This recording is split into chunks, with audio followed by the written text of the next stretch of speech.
Salut à tous, j'espère que vous vous portez bien en ces moments où nous sommes quelque peu challengés sur le marché crypto. Je suis très heureux aujourd'hui de vous présenter Thibaut Van Niemen, qui est un membre de ma communauté privée Youmento depuis maintenant, ça doit faire 4 ans, 5 ans, un truc comme ça.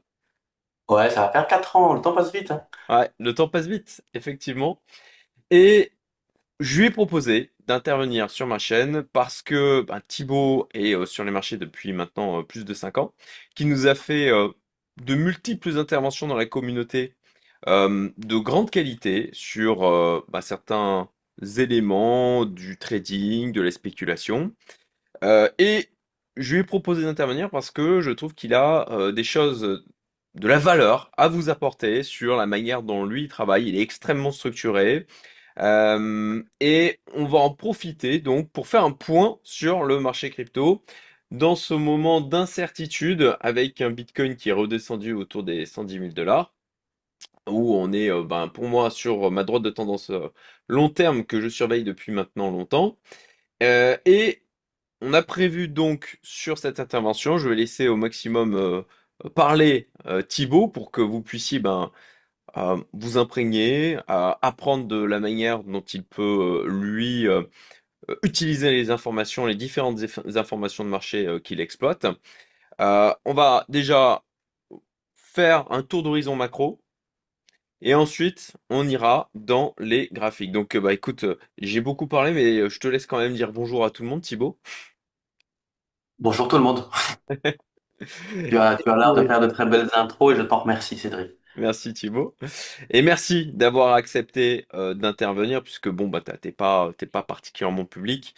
Toi, tu as une activité d'entrepreneur avec une agence de communication, une activité soutenue aussi en termes de trading, qui est aujourd'hui une source de revenus pour toi qui compte, on va dire, hein, puisque tu es un trader rentable. Écoute, je te laisse la parole et on va déjà euh, parler des aspects macro. Et là-dessus, tu as tout un tas d'indicateurs que toi, tu suis et que tu vas nous partager via ton écran pour nous montrer la big picture, je dirais, au niveau du marché crypto et ce qui, sauf erreur, toi, te rend plutôt optimiste pour la suite. Mhm. Ouais, tout à fait. En fait, il y a beaucoup de choses à dire et c'est même compliqué de savoir où commencer.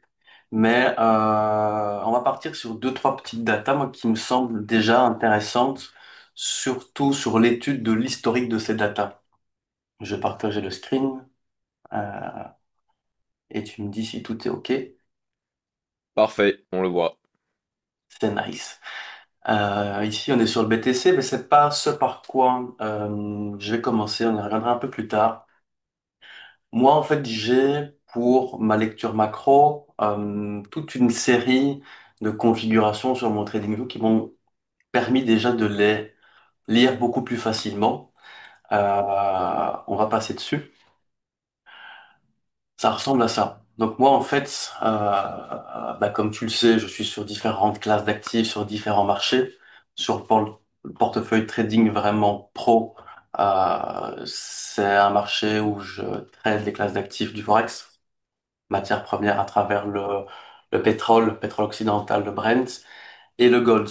Donc j'ai vraiment, moi, un besoin assez prédominant d'une bonne lecture de la santé économique, ce qui m'amène ici.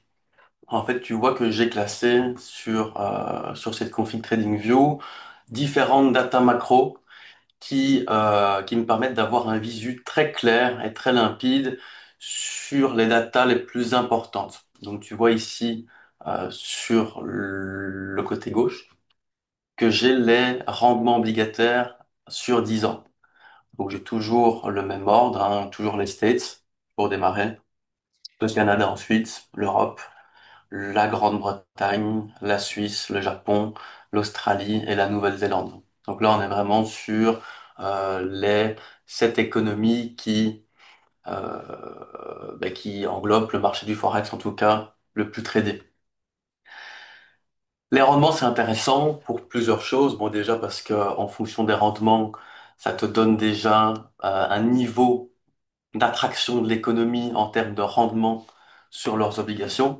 Donc j'aime toujours bien suivre, entre guillemets, les meilleurs rendements. Ça veut dire aujourd'hui, l'investisseur à l'international qui veut prendre pas trop de risques sur quel type de dette il va aller s'exposer. Est-ce qu'il va aller s'exposer sur la dette américaine, sur la dette canadienne? Et il y a évidemment pas que le rendement qui compte, mais ça va jouer. Ici, on a toujours un rendement assez haut sur les obligations américaines. Alors, je regarde toujours celles à 10 ans parce que selon moi, c'est les plus représentatives et celles qui emmagasinent un max de volume en fait sur les échanges obligataires. Et donc, les États-Unis sont toujours finalement, pour le moment, en tête de liste en termes de rendement sur 10 ans. On est à 4,30 quand on voit qu'on est plutôt à 3,30 côté canadien. Au niveau européen, on amène beaucoup moins de rentabilité. On plafonne autour des 2,7. Et donc, ça, c'est une première chose que je vais lire. Aucun rapport réel avec la crypto. Mais ici, on est vraiment en train d'avoir, allez, une petite vision globale de la santé actuelle. Juste à côté, De la santé actuelle, c'est-à-dire au niveau des obligations gouvernementales, comment tu interprètes d'un point de vue santé le fait qu'on ait des taux qui, on le voit globalement, ont plutôt augmenté, des taux de rendement? en fait, il faut savoir que les taux de rendement des obligations sont calculés toujours sur la base des taux directeurs. Ça veut dire que juste à côté, tu vois les taux d'intérêt directeurs des banques centrales associées. Et donc, les rendements vont toujours suivre plus ou moins les taux directeurs. Donc là, en fait, vu qu'on a des taux directeurs américains qui se sont envolés depuis les années 2022, depuis l'année 2022, on est passé de taux directeurs à C'est 0. 0,3 jusqu'à 4,5, si je dis pas de bêtises, on le voit pas bien ici. Et donc, évidemment, les rendements obligataires ont augmenté en parallèle. Ici, ce qui va être intéressant de constater, et ce que tout le monde attend en ce moment, c'est quel va être le ton prochain de la Banque centrale américaine? Est-ce qu'elle va finalement avoir tous les éléments suffisants pour maintenir son switch de politique monétaire? Donc on passe d'une politique hawkish, donc avec un besoin de les augmenter assez rapidement et intensément, à une politique attendue dovish. Ça veut dire une propension à baisser les taux de plus en plus.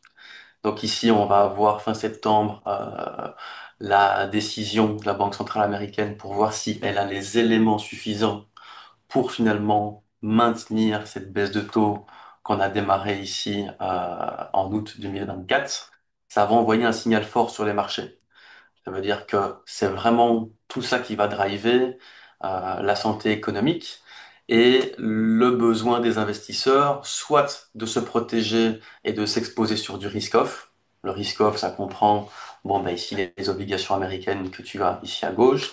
Ça comprend parfois aussi l'or, avec une couche géopo sur laquelle on va s'appuyer pour s'exposer ou non sur l'or. Donc les obligations, l'or, le franc suisse dans certains contextes de marché est vu aussi comme une valeur risk-off. Et donc, ce qu'il faut en retenir, c'est est-ce que la Banque centrale va pouvoir baisser les taux d'intérêt et donc finalement restimuler son économie parce qu'elle peut le faire sans non plus créer trop d'inflation derrière. Pour ça que juste à côté, on suit aussi de près le taux d'inflation du pays parce que c'est aussi ça que les banques centrales vont regarder pour prendre des décisions de politique monétaire. Et donc, est-ce qu'aujourd'hui, un des mandats de la Banque centrale américaine, qui est numéro un, de maintenir un taux d'inflation stable, plus ou moins 2% pour les États-Unis, et son deuxième mandat qui nécessite finalement de maintenir un niveau d'emploi plus ou moins stable. Donc ça, on va aller le voir après. Pour les États-Unis, bon, ben, on voit que la Banque centrale a fait une mission correctement effectuée pour le moment, d'atterrissage en douceur, avec une inflation qui retourne à son niveau d'équilibre moyen. Ça veut dire que là, on est à 2,7% d'inflation sur une base annualisée. C'est une victoire qu'il faut quand même marquer pour la Fed, la Federal Reserve. Et donc, on a quand même, je trouve, moi, pour le moment des éléments qui sont bons pour l'économie américaine, peut-être pas encore suffisant pour passer à une baisse des taux. D'ailleurs, je ne sais pas si je peux te le montrer ici. En fait, tu as la possibilité, et je ne sais plus où j'ai mis ça, tu as la possibilité d'aller voir sur le site du CME, donc du Chicago Mercantile Exchange, les prévisions et le consensus du marché sur les baisses de taux à venir. Je ne sais pas si je l'ai directement ici. Ouais.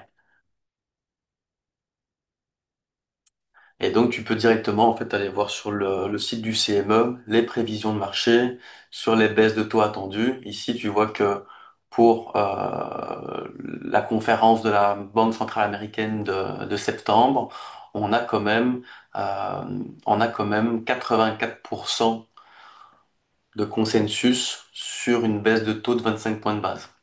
Et donc, ça serait un signal fort envoyé au marché. Donc, c'est intéressant de suivre aussi finalement toutes les dates que tu vois ici au-dessus pour voir un petit peu ce que le marché attend, ce que le marché prévoit. Pourquoi? Parce qu'en fonction des attentes du marché, si on a finalement une décision qui sort des attentes et du consensus, peut avoir un impact plus ou moins positif ou négatif sur les marchés. Donc là, on attend finalement que la Banque centrale, dans un petit mois, baisse ses taux de 25 points de base. Ça sera un signal fort envoyé au marché. Et donc, moi, je trouve que sur une perspective moyen terme, ça va être intéressant pour la simple et bonne raison qu'une fois qu'on commence à baisser les taux, on commence à repasser dans une politique monétaire de quantitative easing.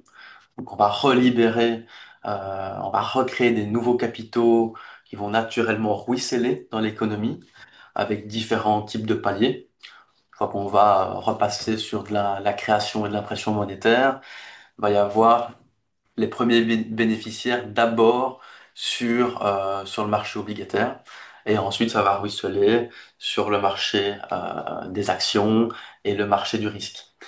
Donc, une baisse des taux signifie que les rendements obligataires vont baisser aussi et que donc, vu que les rendements sur les obligations seront moins intéressants, ben, on va plus rester exposé sur du risk-off. On va commencer à se réexposer risk-on. Donc, le marché américain, S&P 500, Nasdaq, les actions associées et le marché des cryptos qui fait évidemment partie du marché à risque. Donc, c'est ce pourquoi moi je suis tout ça. En plus de ça, le fait de bien croiser ces données sur mon trading du Forex va me permettre de sélectionner une économie que je jauge forte sur différents types de critères contre une économie que je jauge faible. C'est comme ça qu'on va sélectionner les paires de Forex que tu vas trader parce que tu estimes que tu as un cheval qui est fort pour plein d'éléments et de l'autre côté un cheval qui est très faible et donc tu vas jouer la volatilité sur ces deux devises. Donc l'inflation est stabilisée.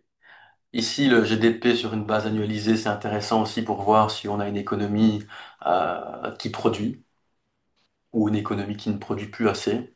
Tu vois d'ailleurs ici que c'est assez intéressant quand même de constater que les différentes données économiques des sept pays, les sept pays concernés, par les sept puissances économiques, se suivent quand même de près. Ici, quand tu regardes les différents graphiques, tu vois quand même des petits déséquilibres entre eux. Mais on a quand même une économie mondialisée assez, bon, assez homogène, j'ai l'impression. À part deux, trois économies qui sortent toujours du lot, on va pas en parler ici, mais le Japon est à contresens des politiques actuelles. C'est-à-dire que quand toutes les banques centrales sont en train de baisser leurs taux, bon, ben, tu as une banque centrale japonaise qui, elle, est en train de remonter ses taux. Donc elle est en train de contracter sa masse monétaire. Tu vois qu'au niveau de l'inflation, elle, c'est pas vraiment maîtrisée par rapport aux économies plutôt occidentales. Donc il y a plein de petites choses à constater. J'ai une deuxième couche de données macro et puis je pense Alors que juste avant, je voulais préciser que le GDP, donc ça correspond grosso modo au PIB en quelque sorte. c'est le PIB, le GDP, ouais, tout à fait. Voilà. Ok. Merci pour ces explications sur la manière dont tu utilises toi ce tableau. À noter que par curiosité, je suis allé voir sur Polymarket, Fed Mhm. Decision in September, et on est à 76% de chance pour qu'il y ait une baisse des taux.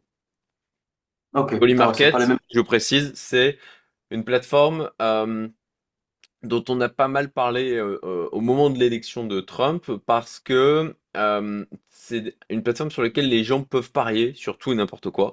Ils avaient notamment parié sur l'élection de Trump et les chances par rapport à ce que priceaient les parieurs, les joueurs, étaient Mhm. largement en faveur d'une élection de Trump. Voilà, il y a eu plusieurs événements comme ça où au final, je dirais, l'intelligence collective des parieurs donnait des statistiques qui allaient dans le sens, effectivement, avait un côté prévisionnel de ce qui allait vraiment se passer. Donc c'est intéressant, je trouvais, de l'évoquer en plus de la probabilité que tu as affichée tout à l'heure. Ah ouais, mais ça se rejoint du coup. Et Polymarket, là, tu prends un pari quoi? En devise, en crypto? Je connais pas bien en fait ça. Alors, la manière dont ça se, franchement, je ne l'ai jamais fait. Euh, mais de ce que je vois, on peut le faire en dollars. Ah ouais, ok. On peut Ah, le j'ai faire en racheté un petit dollars. truc. Mais faut pas que tu réveilles mon côté joueur, Cédric. Les paris, j'adore ça. C'est super intéressant, ouais, donc à voir effectivement dans un petit mois, le 17 septembre, est-ce qu'on va Mm. avoir une baisse des taux déjà de un. Et puis de 2, est-ce qu'on va avoir une baisse de taux de 25 points de base ou de 50 points de base qui Mm. n'enverrait pas le même message au marché? Euh, Ce qui est intéressant aussi, et ça, je peux peut-être te le montrer de manière différente, c'est en fait d'analyser de manière historique qu'est-ce que ça a engendré la baisse des taux sur le marché à risque. Je sais pas si tu as déjà été toi croisé justement le Bitcoin avec les taux directeurs américains pour voir si on y trouve une corrélation. En fait, on en trouve une.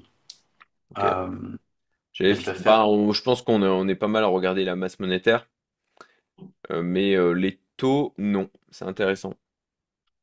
Et je vais te le mettre tout de suite. Je vais peut-être prendre BTC sur Coinbase. Je vais t'effacer tout le bruit. Hop. Pour ceux qui le souhaitent, le ticker des taux directeurs américains, c'est USINTR.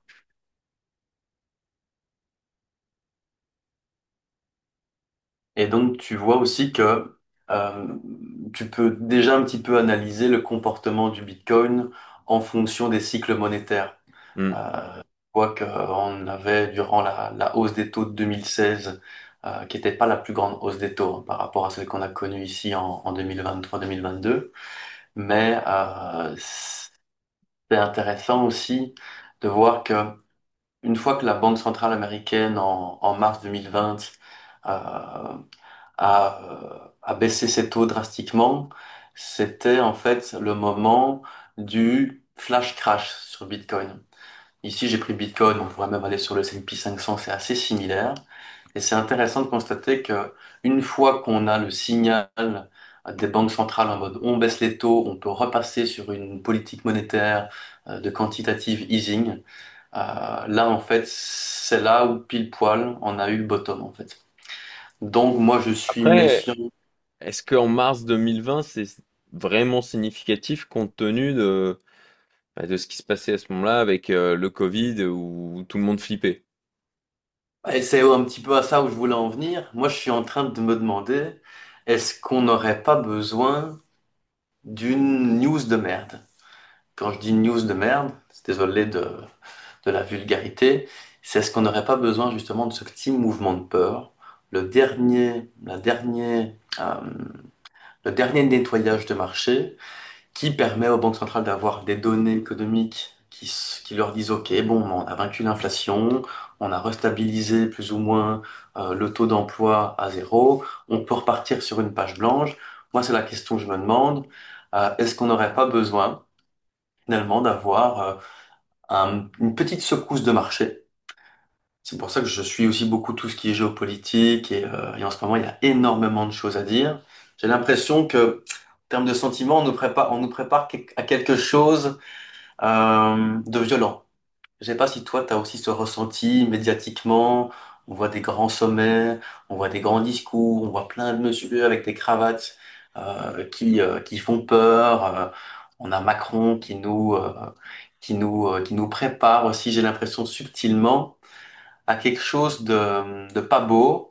Quand on voit aussi la gueule des marchés américains qui sont sur des plus hauts du Bitcoin, je serais pas du tout surpris d'avoir une petite secousse de marché, un événement assez rapide, hein, comme on a eu ici en 2020. Prends le Bitcoin, on pourrait aller regarder le S&P, c'est pareil. Avant justement le vrai départ et le dernier mouvement de, de hausse des actifs à risque.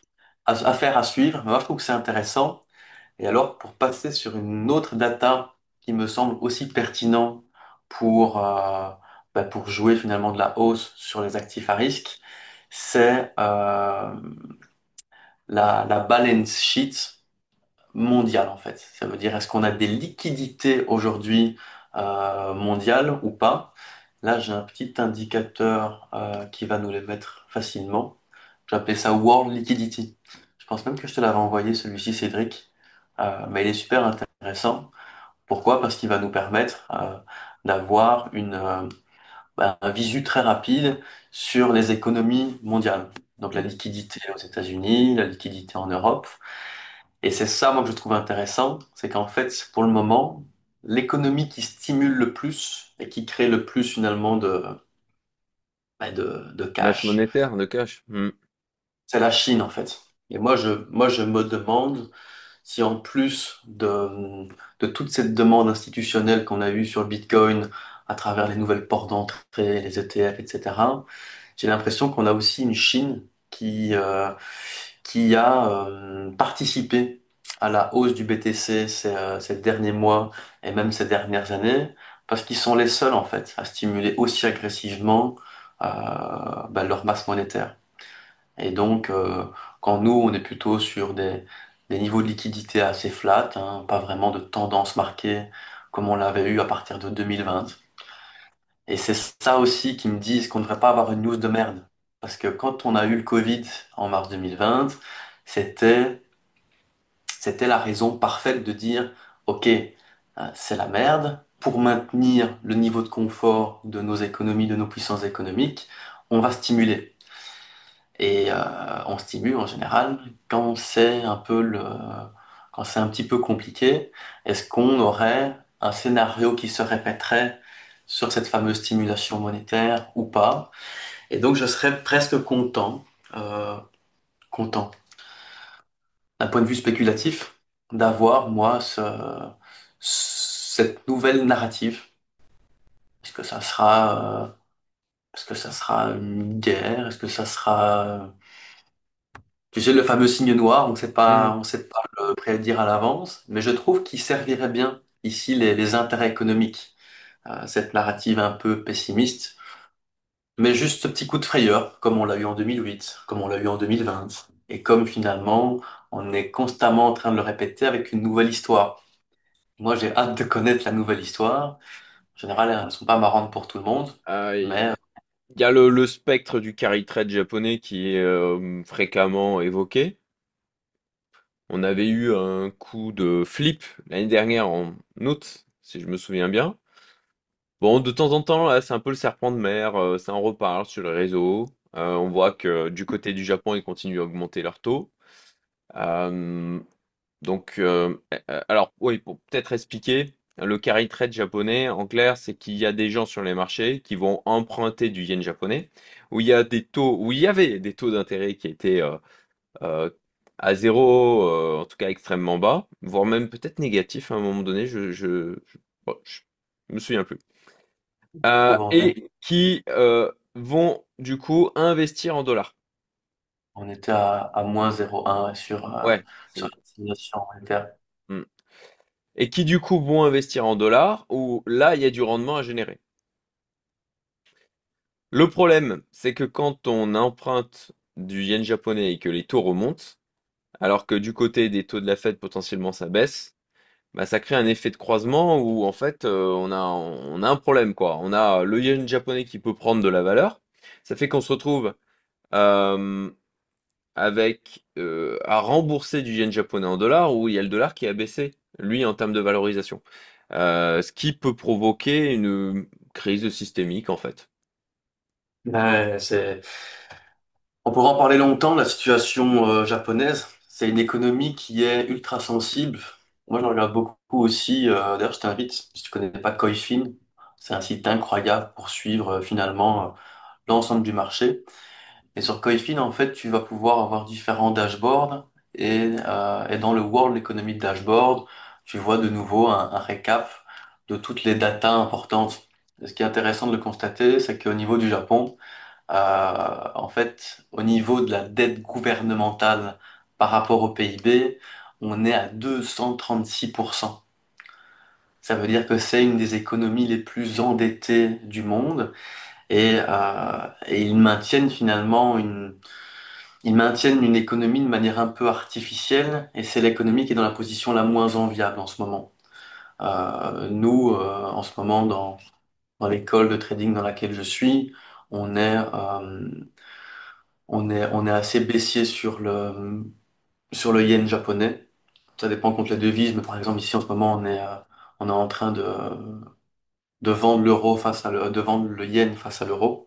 Donc on est acheteur sur l'or, on est vendeur sur le yen japonais. Je vais pas te faire un cours sur le Japon mais on pourra en parler longtemps parce qu'il y a beaucoup d'anomalies en fait qui rendent ce pays dangereux et surtout comme tu viens de le dire par corrélation aux autres économies. Bah bon, je me suis un peu égaré. C'est moi qui ai lancé le sujet, hein, donc voilà, c'était pour revenir sur le sujet d'un signe noir. Alors, le truc, c'est que traditionnellement, quand un risque est identifié, du coup, ça fait forcément baisser sa probabilité de survenance drastiquement, parce que justement, on le voit. Donc, ok. Et après, bon, effectivement, on garde le risque géopolitique, mais bon, on verra bien. De toute façon, c'est du signe noir, c'est par principe. On, ou alors, sauf cas particulier, on a eu des films là-dessus par rapport à la crise des subprimes américaines, où certains, effectivement, notamment le bien connu Michael Burry, l'avaient vu et avaient donc parié contre le marché par rapport à la survenance de cette crise. Mais justement, dans la plupart des cas, très peu sont ceux qui arrivent à le voir venir. Et puis, bien sûr, il y a aussi une part de chance là-dedans. Donc, ok, potentiellement une crise. En tout cas, ok, on a fait un tour d'horizon. Je sais pas s'il y avait d'autres éléments macro que tu voulais voir, ou si on peut. Ah bah si, Dans les S&P grands... 500. Vas-y. Non, on a fait le tour ici sur la macro. J'aimerais quand même revenir sur ce que tu viens de dire avec la crise de 2008. Ici, je viens de te reprendre le marché américain, justement sur ce moment de 2008. Euh, j'ai beaucoup analysé, moi, ces actifs après coup pour savoir s'il y avait une possibilité, justement, de voir une baisse arriver. Et en fait, techniquement, quand on revient sur 2008, moi, je vois les confirmations et je surveille beaucoup aujourd'hui parce qu'en fait, tu vois la flèche rouge que tu vois là, c'est un niveau où si j'avais été là en 2008 et que j'avais les connaissances d'aujourd'hui, j'aurais eu une configuration justement de vente sur le marché américain ici sur le S&P 500 pour la simple et bonne raison que on est venu casser pour moi le premier creux ascendant qui était censé être maintenu. Et ensuite, ce qui était magnifique, c'est que techniquement parlant, une fois qu'on a eu la cassure de ce creux qui devait être défendu pour maintenir la tendance haussière, on est venu en fait pile poil dans la zone de rechargement de vente mathématique. On calcule avec le Fibonacci. Et là, c'était le moment parfait en fait pour celui qui voulait passer baissier sur le marché américain. On avait la cassure de la tendance de fond. On avait le retest dans la zone de rechargement. Et en plus, on avait eu une magnifique divergence baissière sur le graphique en weekly. Et donc je me dis, tiens, peut-être que ça se passera pas du tout comme ça, mais techniquement parlant, si on revient sur 2008, il y avait une config en fait à choper, Hmm. euh, purement technique, hein. Là, on parle pas de macro. Et d'ailleurs, ce qui est aussi intéressant, c'est de voir que juste pendant la crise, il y a un nouvel ovni qui est apparu pile poil à ce moment-là. C'est des petites choses que j'aime bien noter sur mes graphiques parce que finalement, parfois, il faut essayer de lire le graphique de manière très simpliste. On se casse beaucoup la tête, on rajoute toujours plein de data. Mais quand on rajoute, quand on lit les choses de manière simple, bah, on voit des choses simples. En plus d'avoir la divergence baissière que tu vois apparaître sur mon indicateur, en fait, le moment parfait, c'est quand tu as une divergence baissière, une cassure technique des creux ascendants, et en fait, sur le récit directement, tu peux dire que la divergence baissière est confirmée quand tu as la structure en M qui se crée. Donc là, en fait, tu as la divergence baissière, génial. Tu as la cassure, donc tu as la confirmation qu'on reprend de la baisse. Et une fois que tu as cette confirmation sur ton momentum, t'as plus qu'à déterminer la localisation parfaite euh, pour prendre ta position de vente. Et la position de vente, c'est toujours, entre guillemets, dans ce retour de zone de rechargement de vente entre les 0,618 et les 0,786 de Fibonacci. Donc, je surveille justement ces petits indices que le marché américain pourrait nous donner à la baisse. Et pareil, ici, on a eu en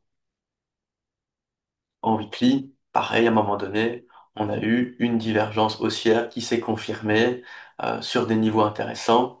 On est venu nettoyer finalement sur le marché américain toute une zone de stop sur laquelle on a pile poil rebondi avant de repartir. Et donc jamais tu ne peux prévoir ce qui va se passer, mais tu peux t'aider quand même de certaines probabilités que l'historique des marchés te donne.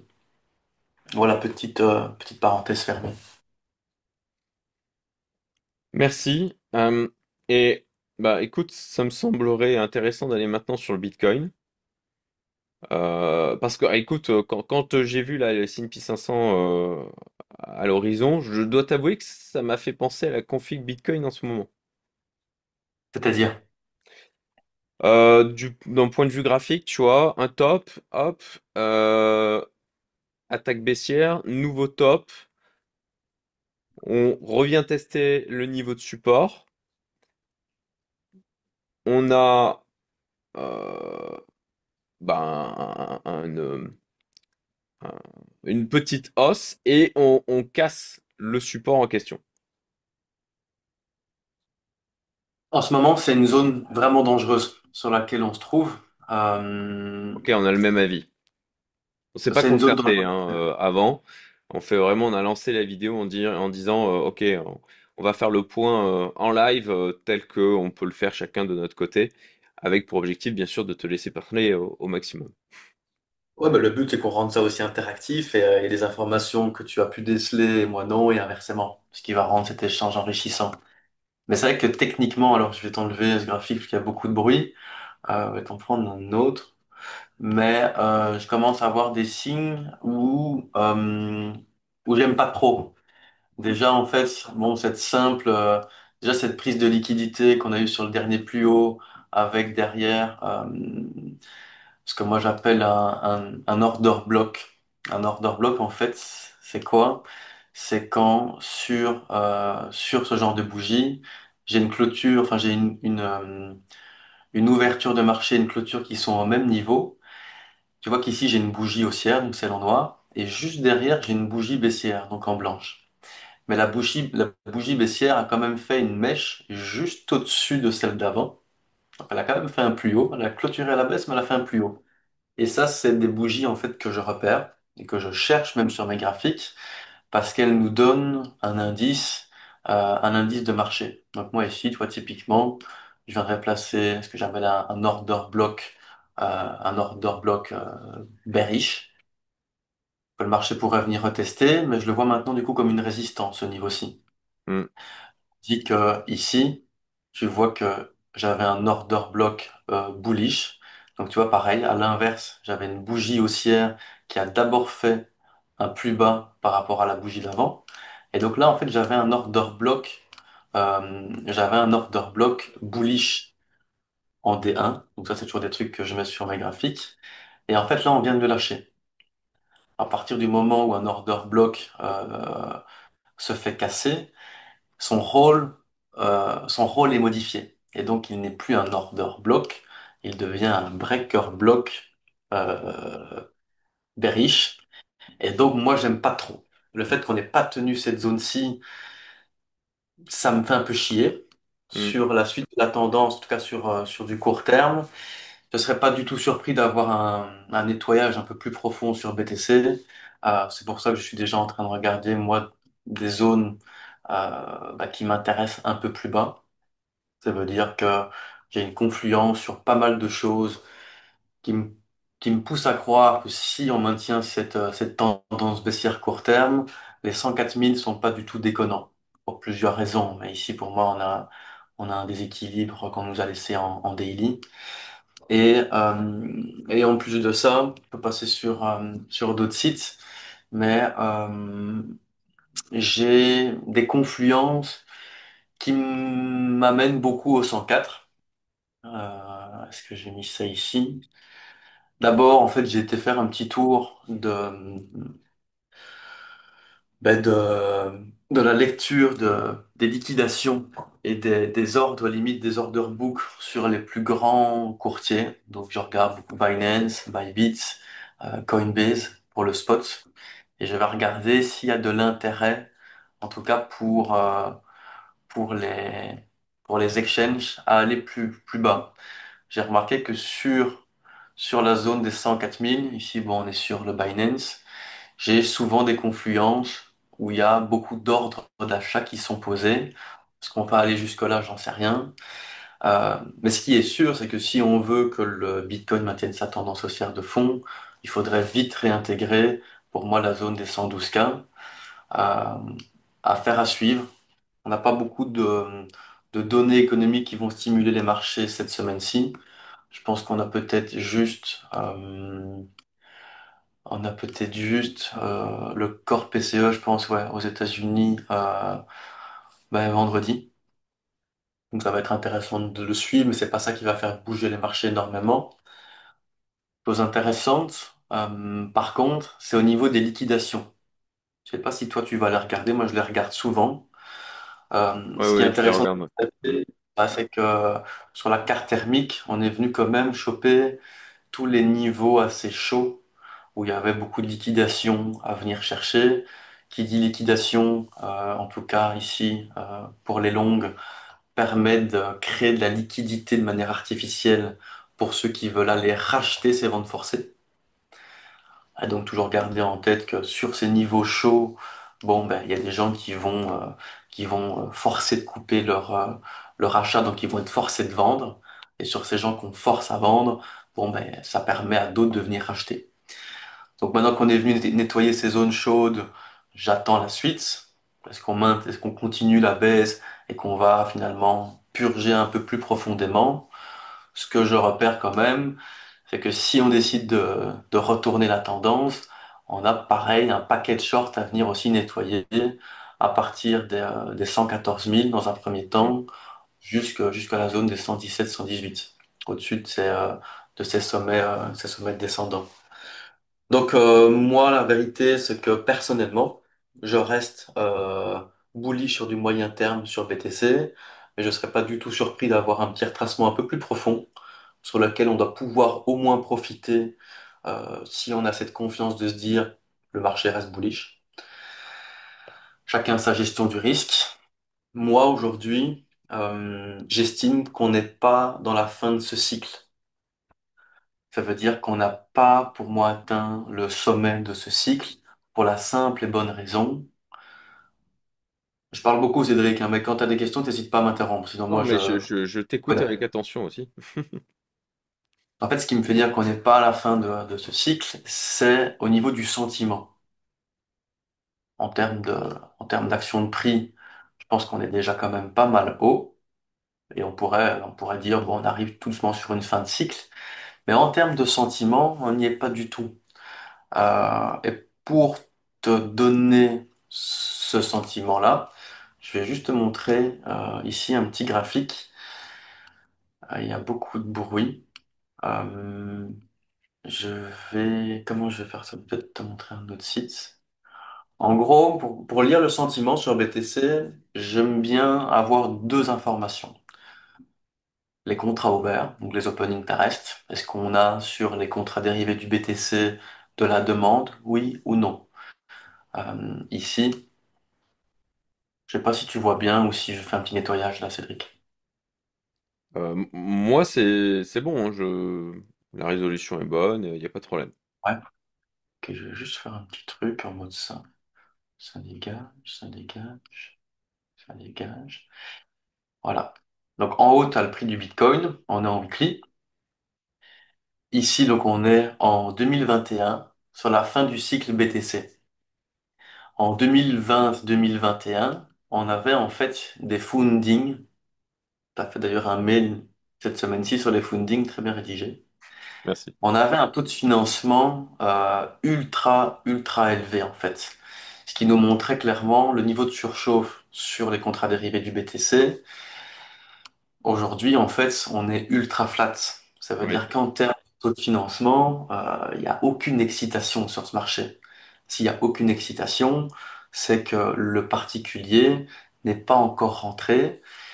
Et le problème, c'est que les grandes institutions, les grands asset managers qui ont accumulé ces dernières années autant sur Bitcoin que les altcoins, mais pour distribuer et pour prendre leur profit, on est bien d'accord qu'ils vont devoir trouver une contrepartie vendeuse devant. Et aujourd'hui, on n'a pas trouvé cette contrepartie vendeuse. Cette contrepartie, ouais, Ah, acheteuse, pardon. le dumper sur le retail, quoi. Oui. Ouais. Ils savent pas prendre leur profit. Personne va leur acheter leur merde à ce niveau-là en ce moment.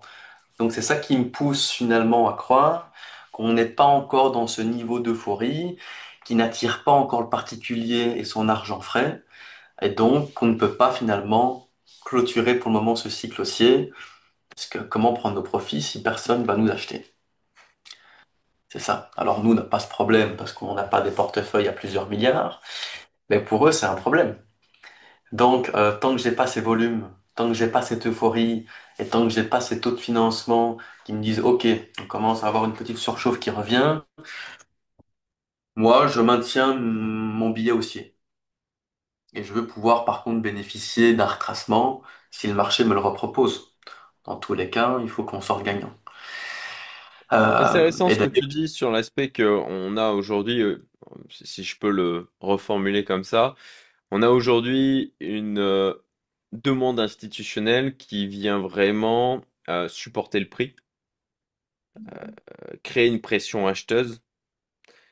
Et comme tu le dis, pour que ces gens-là ils puissent prendre leur profit massivement, il faut qu'il y ait pas mal de monde en face, quoi. Et aujourd'hui, c'est clair que on l'a vu, alors il y a eu un gain de réintérêt récemment avec les recherches sur Alt, enfin voilà, sur Google qui aurait augmenté. Mais grosso modo, le retail est encore totalement absent. il n'est pas là. Il n'est pas là, il est aux abonnés absents. Et en ce moment, on est tous en train de trader entre nous. Oui. Euh, c'est ça qui se passe en ce moment. On n'a pas ce sentiment. Est-ce qu'on va le revoir? Ben, c'est une question que je me pose vraiment. Et si on le revoit, est-ce que c'est cette année-ci, l'année prochaine? Ou Mm. peut-être pas, hein, il faut se préparer à toute éventualité. Mais, mais ce qui est sûr, c'est que pour ceux qui veulent jouer le cycle haussier, il va être question maintenant d'être patient, d'être positionné sur les bons actifs au bon moment. Et donc, dans tous les cas, je pense que c'est une bonne période d'accumulation, en tout cas sur le côté des alts. J'estime que sur le BTC, il y a encore un coup à jouer, mais vraiment pour l'investisseur ou les spéculateurs prudents. Il faut qu'ils soient attentifs à ce qui arrive par la suite. Mais donc, le sentiment de marché, je le suis énormément. Là, tu vois en fait, d'ailleurs, trois types de funding. Ça veut dire que pour un peu de précision, je vais toujours surveiller en fait les fundings sur différents types de courtiers. Donc le premier que tu vois ici, c'est le funding sur Binance, beaucoup de particuliers. euh, Bybit et alors Hyperliquide, maintenant qui est index, Hmm. mais qui voit quand même beaucoup de volume. Et donc je regarde qu'est-ce que ça dit sur ces trois courtiers avec beaucoup de clients retail. Donc j'ai pas le sentiment que j'aimerais bien voir, en tout cas pour passer bearish. Le jour où je reverrai des pics qui commencent à s'affoler, je le prendrai en compte.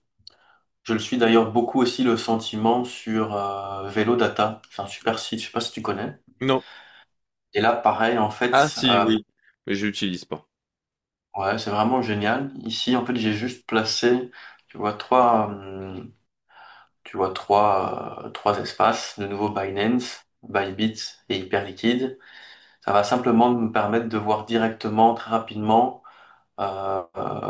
les intérêts ouverts sur chaque courtier, donc en noir.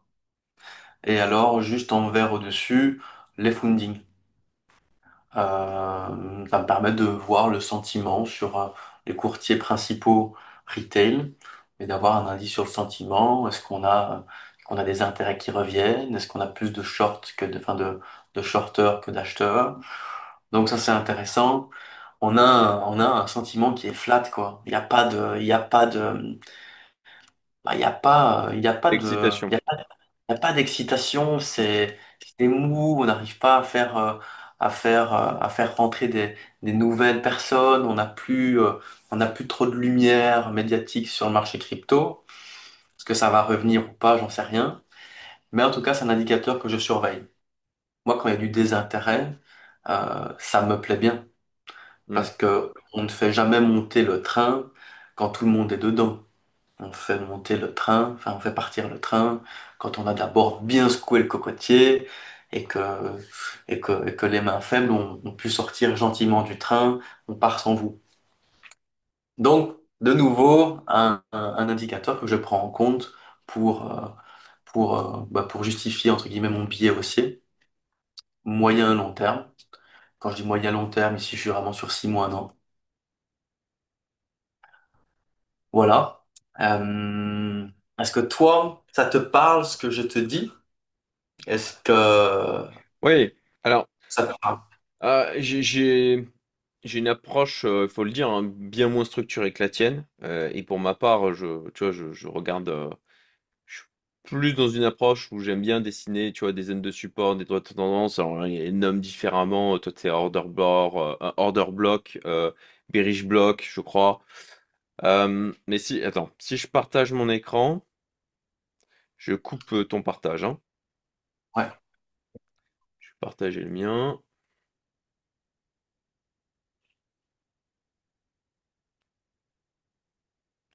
Ok, c'est bon, ça fonctionne. je l'ai, ouais. Ok. Perfecto.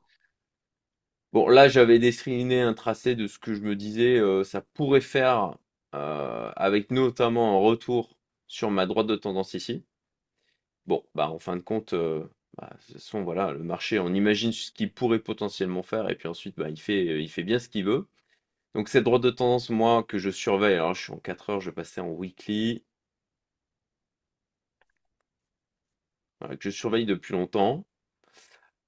On nous a fait une fausse cassure ici. Et là, on nous refait, on l'attaque à nouveau. Et pour l'instant, bon, bah voilà, on reste autour des 110 000 $. Je pensais qu'on aurait une réaction, surtout suite aux liquidations qu'on a eues, assez rapide. Mais là, en fait, je trouve ça très, très mollasson. Euh, ch- ouais, très mollasson. J'avais pris une position à 111 que j'ai lâché vers 110 en voyant Mhm. que là, ça réagissait quasiment pas.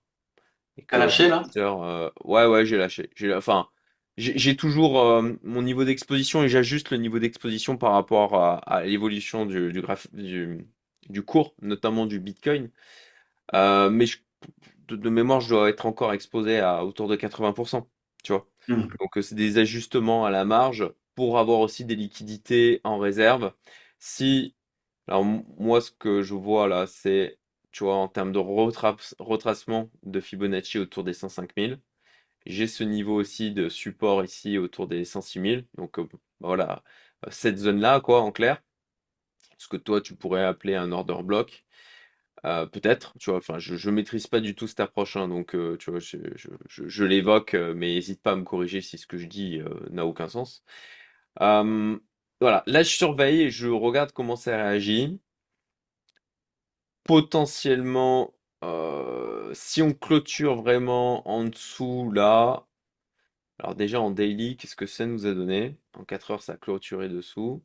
Mais c'est une zone, pareil, la droite de tendance, ça reste une zone. Donc, comme là, on est dans une zone d'incertitude, quoi. C'est ça la travaille, mais pour l'instant, ça l'a pas franchement cassé.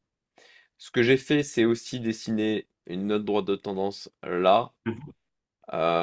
Chose que j'avais fait, j'avais suivi la même méthodologie au niveau de la dominance du Bitcoin, où ça me crée un deuxième niveau à surveiller. Bon, c'est plus bas entre ici et la droite de tendance, on a quand même des niveaux de support qui sont pas anodins. Et sur la droite, sur la dominance du Bitcoin, j'avais eu la même approche où j'avais cette droite de tendance qui avait été travaillée de multiples fois pour au final être cassée. Donc le fait qu'elle soit quand même travaillée de multiples fois, qu'on ait des fausses cassures, etc., c'est quand même déjà une indication d'une faiblesse. Donc j'avais par la suite tracé cette autre droite qui m'a servi de deuxième niveau de confirmation pour la cassure de la dominance du Bitcoin et pour augmenter aussi mon exposition sur les alts, plus là la cassure des 60%. Donc zone de Ouais, danger au niveau du Bitcoin, tu voulais dire? non, je dis pour moi, c'est une bonne nouvelle aussi, ce switch de tendance sur la Bitcoin dominance. Moi, ça me plaît bien aussi, parce qu'on a un dernier rebond, un petit rebond aussi avant la continuation baissière sur la Bitcoin dominance. Moi, c'est ce que j'attends.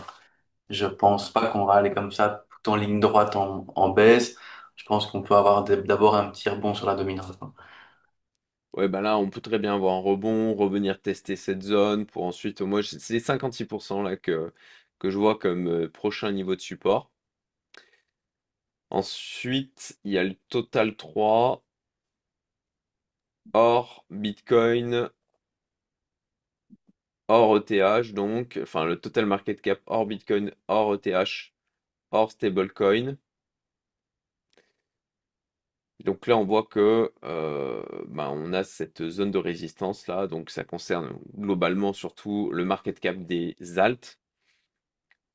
Donc pour l'instant, on vient cogner sur cette zone de résistance, mais bah, on fait des plus bas de plus en plus haut. On reste haussier, ça se contracte dans cette zone-là, mais bien sûr, bah, ça peut durer potentiellement plusieurs semaines avant de vraiment déclencher. Ouais, je vois que tu surveilles aussi le Total 3 versus BTC juste en dessous. Il est super aussi intéressant à regarder celui-ci. Quand tu passes en weekly, en fait, tu, Ouais, ouais, ici, tu le tu verras vois, pas. j'ai tracé une espèce de canal là, où on avait une fausse cassure en décembre. Là, on a de nouveau une cassure. Est-ce que c'est la bonne cette fois? Bon, la dominance du Bitcoin, forcément, euh, nous a donné quand même des signaux qui sont plutôt positifs. D'où 50% de mon exposition sur les alts aujourd'hui, hein. Ouais, mais je comprends bien un petit peu, je comprends bien ta position sur le sentiment actuel. J'ai l'impression que c'est un petit peu le moment ou jamais où il faut partir. On a le désintérêt, on a des localisations intéressantes sur les alts, on reprend de la force sur BTC, même si là en ce moment on a un petit peu baissier. Mais je trouve que ça commence à devenir optimiste. Et après, je repasserai sur mon écran. Je te montrerai aussi deux, trois petites informations qui pourront venir compléter les tiennes au niveau des altes. Volontiers. Après, bon, on peut quand même dire qu'il y a un ralentissement au niveau du Bitcoin. Je veux dire, ça se voit, hein. On a des amplitudes de mouvement qui sont plus faibles.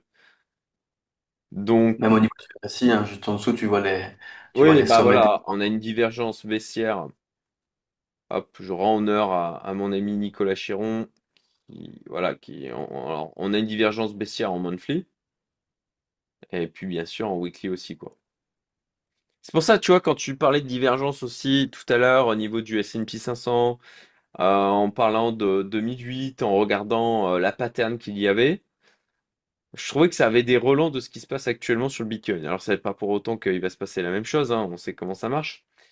On a quand même un contexte qui est globalement différent. C'est pas la même classe d'actifs, mais bah, zone de danger pour moi ici, hein. Voilà. Pour moi aussi, je suis méga prudent et je vais pas jouer à Madame Irma. Ça veut dire dans tous les scénarios, qu'ils soient bullish ou bearish, qu'est-ce que je mets en place? Parce que c'est ça aussi le vrai savoir-faire du spéculateur. C'est vu qu'on ne sait pas ce qui va arriver, comment dans tous les cas on bénéficie de ce qui va se passer. Hmm, Et toi, tu l'as très bien fait. Bon, tu as repris des liquidités sur le marché crypto, donc tu pourrais bénéficier d'une réinjection et racheter plus bas hein, si le marché te le repropose. Et s'il repart à la hausse, très bien, tu es quand même dans tous les cas in. Donc je pense que tu as une bonne maîtrise de ton risque.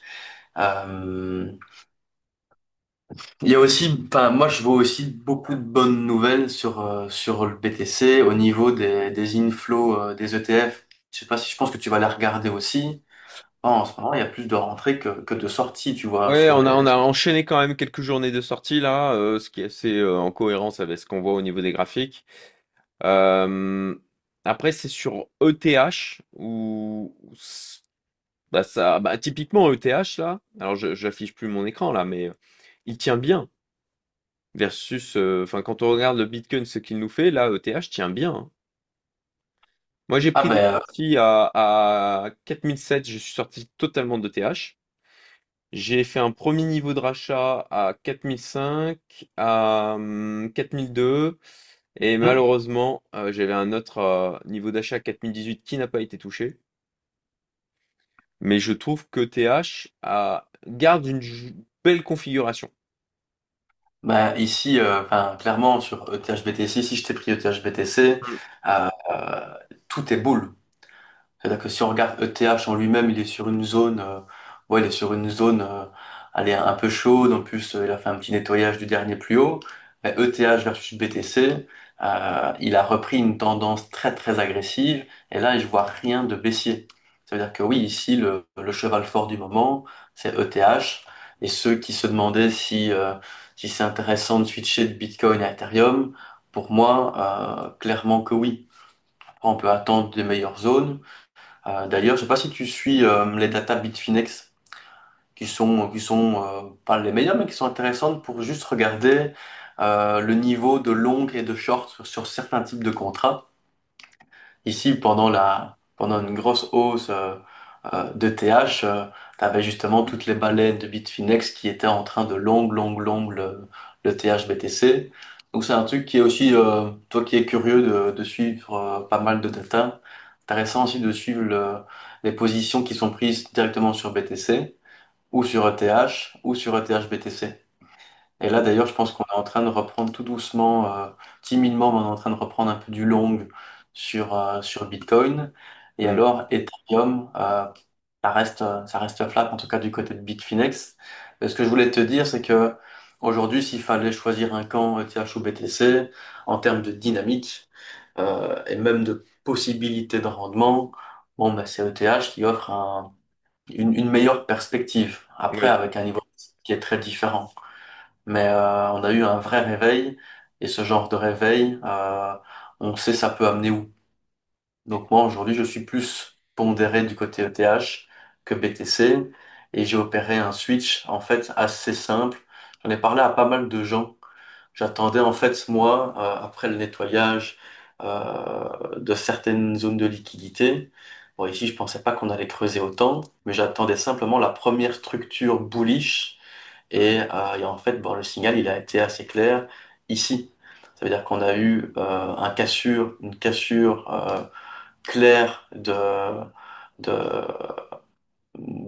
des 0,02 sur ETH-BTC. On a eu la première structure bullish dans une localisation intéressante, et avec de nouveau une cassure du momentum à la hausse. Bon, ben, on a eu ça plus ou moins fin juin, début juillet. Et donc moi j'ai clairement mes signaux haussiers sur ETH depuis début juillet, où pour moi et pour certains de mes clients et même des membres de ma famille, on a switché tout doucement, pas tout d'un coup, mais on a converti du Bitcoin en Ethereum. Et, euh, et en plus de ça, le fait d'avoir on appelle ça en trading du inducement, c'est quand vraiment, après avoir été nettoyé, ce qu'on appelle des sell sides, et qu'on a un retour violent, c'est cette bougie, en fait, qui m'a aussi conforté sur le retournement de tendance. Nettoyage de liquidité, structure bullish, et une inducement qui me prouve qu'on a une réelle force. Donc, j'ai des targets, moi, sur ETH BTC, où j'ai d'abord, je regarde beaucoup, moi, pour mes targets, les moyennes mobiles 200 et weekly. Donc ici, ma moyenne mobile de 200 Hmm. weekly, donc ma moyenne de prix sur 4 ans, elle me ramène au 0,05. Et alors, si on suit la tendance générale de l'ETH BTC, bon, on pourrait au moins revenir sur cette zone que tu vois en rouge. Et donc, ETH contre BTC aura une performance supplémentaire de 80, de 90%. Mais ça, c'est purement spéculatif. Dans tous les cas, il y a des bons signes avant-gardistes. Ici, on parle de TH. On peut aussi faire un petit point rapide sur les altcoins. Tantôt, tu montrais Volontiers. tes graphiques. Et là, en fait, je voulais juste te montrer la localisation et le niveau ultra intéressant qu'on est en train de travailler sur le ratio total market cap qui exclut les top 10 contre le BTC. Et là, en fait, moi, je suis dans une confluence mathématique incroyable. Et pour moi, c'est maintenant qu'on doit maintenant montrer de la force et un retournement de tendance. Tu vois qu'on est venu travailler un order block monthly. Je vais te montrer comment je le repère. Ça veut dire en mensuel, en 2020-2021, on a laissé ce fameux type de bougie dont je te parlais tantôt. Et donc, on a clairement une zone qu'on pourrait appeler une zone de support pour les altcoins. On a la localisation incroyable. On est en train de passer tout doucement derrière cette droite de tendance baissière. C'est très timide en ce moment, hein. Il faut pas non plus s'exciter. Mais on a une confluence intéressante et je ne serais pas étonné de revoir de la force et de voir maintenant des algues qui reprennent du jus. Et pour ça, il va falloir qu'on ait des capitaux qui bougent. Les capitaux qui bougent, c'est tout le temps la même chose.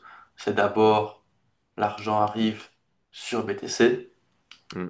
ensuite ça part sur Ethereum, et ensuite le ruissellement continue avec les gros market cap, le top 10, top 30, jusqu'au shitcoin et au memecoin, qui en général annonce l'éclatement l'éclatement de la bulle, la surspéculation, tout pète. En 2021, c'était les NFT, c'était le metaverse, on avait tout et n'importe quoi qui éclatait. Là, on est en train de mettre en place de nouvelles narratives. Mais donc, c'est intéressant. La Bitcoin dominante, ça veut dire que les capitaux sortent de BTC, ils arrivent dans ETH. La suite logique, c'est le ruissellement. La grande question, c'est combien de temps ça va prendre. On n'en sait rien, mais pour moi, c'est un bon moment pour ceux qui veulent s'exposer sur le marché crypto. ETH, top 10 des, des cryptos, Solana, Link, XRP, toutes celles-là, Dogecoin. Dogecoin, il a une magnifique gueule en ce moment, j'adore. Euh, Ah, je l'ai pas j'ai- regardé, c'est vrai. Euh, Dogecoin, il est super beau. En plus, ce qui est intéressant, c'est qu'il répond chaque fois bien dans ces zones, ouais. Dans les zones vertes ici qui sont simplement, mathématiquement parlant, c'est simplement les zones parfaites de rechargement sur les altes. C'est des retracements toujours très profonds, mais si on part du principe que l'altcoin reste haussier sur du long terme, c'est les zones parfaites où tu recharges, et après tu peux refaire ce genre de zone dans les zones, et donc ici, pareil, on est en train de maintenir ces fameux creux ascendants. Dogecoin, ce qui est génial, c'est qu'il est super facile à bouger, parce que tu as tellement de spéculation, et puis t'as les gourous à la Elon Musk qui le poussent quand ils ont décidé de le pousser. Donc, ouais, il y a de l'exposition à choper en ce moment. Ça, c'est ma petite liste d'alt sur lequel je suis exposé ou pas encore. Ok. Mais c'est Ah, le maintenant que Bitcoin Cash. Ok. ouais, Bitcoin Cash, il est super intéressant. Bon, je le regarde de loin parce que c'est pas une crypto qui m'excite en termes de fondamental. Mais si je dois jouer vraiment un coup spéculatif, bah, il est sexy, quoi. Il est sexy. Fait pareil, pour jouer la narrative AI qui reprendrait, je le surveille. Sui, bah, il est magnifique. Alors, il a déjà fait son petit bonhomme de chemin, mais si on a des convictions sur lui, on a des confluences mathématiques qui l'amèneraient d'abord autour des 6,64. Et après, ici, j'ai une garage jaune où dans tous les cas, quand, euh, quand j'y arrive, si on y arrive, c'est des zones où je vais pouvoir sortir du profit assez facilement. Et en parlant de garage jaune, je ne sais pas si ça t'intéresse qu'on regarde vite fait des confluences intéressantes pour une zone de garage pour le Bitcoin. Genre jusqu'où Oui, il pourrait aller. volontiers. Des Parce targets. que là, ouais, les targets BTC, j'avais posé la question dans la commu il y a quelques semaines, quelques mois, et je me suis aperçu qu'en fait, ben, très peu avaient des targets. Euh, Ben, moi-même, je dois avouer que, tu vois, ouais, première zone autour de 138, 140, une deuxième zone autour de 160. mhm. Mais je suis très prudent par rapport à ça, quoi. J'ai choisi de déployer des signaux de sortie qui sont pas sur des targets de prix du Bitcoin. En tout cas, pour une prise de profit,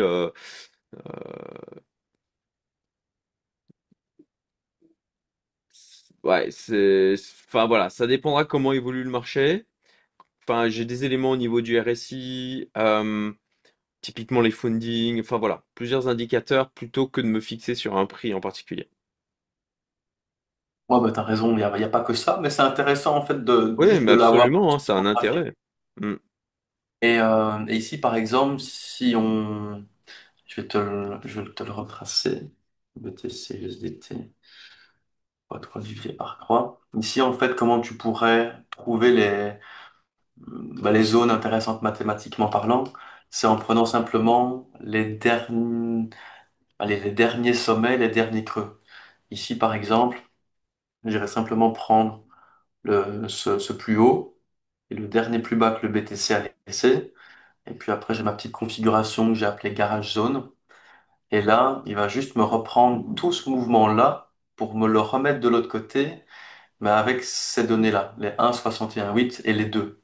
Ce qui me permet d'avoir une première zone mathématique intéressante pour que le prix vienne se garer dedans. Et donc, bon, ben, cette garage jaune, moi, elle m'amène entre les 130 et les 145 000 $. C'est une zone ou peut-être que le Bitcoin va la traverser en une seule fois, mais je trouve que c'est toujours intéressant pour te dire, ah ben tiens, ici je dois être un peu plus prudent qu'ici. Parce que voilà, il y a des fortes chances que ça se freine. Ça, c'est une première zone intéressante. Alors j'en ai une autre qu'on regarde beaucoup aussi avec l'école du trône, dont je suis élève depuis maintenant, je pense, 4 bonnes années. Je suis vite rentré dedans, ça m'a apporté beaucoup de bagages techniques. Et l'autre zone se trouve en fait sur le graphique du BTC, mais en logarithmique. Toujours intéressant aussi parfois d'analyser les choses en logarithmique. Par exemple, tu vois que la dernière garage zone du Bull Run 2021, elle est Mm. venue faire une touchette pile poil dans justement cette confluence mathématique euh, ici. Donc là, par rapport à ce que le graphique nous avait laissé entre 2017 et 2018, j'ai pu trouver une garage jaune ici. Et tu vois que pile poil, on est venu la toucher une fois, on est venu un peu la retravailler, et puis le prix a rejeté. Donc pareil, je l'ai remis pour ce nouveau cycle. Et là, c'est des targets un peu plus hautes qui nous amèneraient potentiellement au moins sur une touchette des 175 000 $. Et si on a un énorme afflux de capitaux et beaucoup d'euphorie, potentiellement des hausses à 300 000 dollars. J'y crois très moyen. Mm, Mais pourquoi pas une petite touchette dans tous les cas, comme on l'a déjà répété plusieurs mm, fois. Intéressant. Juste à regarder, tu vois aussi que on est en train de travailler, on est en train de casser cette parabole sur BTC. On est en train de passer un mm. petit peu au-dessus. Alors, c'est des paraboles qui sont pas significatives, mais c'est toujours intéressant de faire ces petits constats-là. Donc, est-ce qu'on aurait notre dernier mouvement de hausse qui amènerait le retail, qui créerait l'euphorie avant de rentrer dans la stagnation avant bear markets? Moi, c'est des choses que j'aime bien regarder. Je ne base pas là-dessus, mais j'aime bien regarder. Ok, donc une zone autour des... bah, au final, ça correspond grosso modo à ce que moi j'avais noté autour des 138, 140. Et là, ta garage jaune ici, on attaque autour des... Moi j'avais noté les 160, donc toi c'est plutôt 174. Ok, Ouais. Je ok. pense que, je pense que c'est une bonne zone pour venir se garer entre les 145 et les 175. Ça serait magnifique en termes de confluence mathématique, mais évidemment, ça fait pas tout. Oui, bien sûr. Très bien. Je Bon, pense bah, qu'on je a fait un... pense qu'on a fait un très beau point. Merci beaucoup pour toute la valeur que tu as apportée, pour tous tes partages, la manière dont toi tu travailles, les indicateurs que tu regardes. J'estime que c'était extrêmement valuable et ben voilà, si vous avez apprécié, dites-le nous en commentaire. Vous pouvez remercier Thibaut. En tout cas, moi je te dis merci, Thibaut. Euh, voilà, si vous avez trouvé ce contenu intéressant et que vous avez des gens autour de vous qui veulent monter en compétence sur l'analyse technique, la spéculation, le trading ou même plus largement l'investissement, hein, puisque ça touche quand même à des éléments qui y sont liés aussi, je vous invite à partager cette vidéo. Merci pour ça. Thibaut, merci encore. Si vous voulez revoir Thibaut d'ailleurs, mettez-le en commentaire. Et puis, bah écoute, Thibaut, dans tous les cas, nous, on se dit à très vite dans la commu. À très vite et passe une excellente Voilà. journée, Cédric. On se fait un point crypto. Enfin, on en a un prévu en septembre. Dans tous les cas, dans le sac de la commu, au point crypto. Et un plaisir. Merci beaucoup. Je te remercie, Cédric. Excellente journée. À très Ciao, ciao. bientôt. Salut.